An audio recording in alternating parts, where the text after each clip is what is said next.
Yang ni orang panggil seasonal hunter. Akak ni cerita ada dulu untuk Ribs Burger, customer pertama akak. Betul. Daripada KL tau. Customer pertama yang try Ribs Burger. Yang ni hari pertama kita keluarkan menu teriyaki burger. Pun sampai daripada KL akak. Daripada KL. Macam mana boleh nak mai try teriyaki pula? Kita orang selalu follow Instagram. Oh. So, kita orang akan tahu bila yang Release date menu tu lah. Okey, faham. So teriyaki ni nampak mengancam lah sebab tu nak try. Mengancam. Semua kena cuba.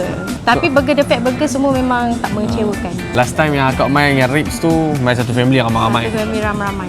So memang attack seasonal je. So yang ni aku namakan seasonal hunter lah akak. Aku nama apa kak? Linda. Kak Linda. Okey, daripada KL. Akak kerja apa?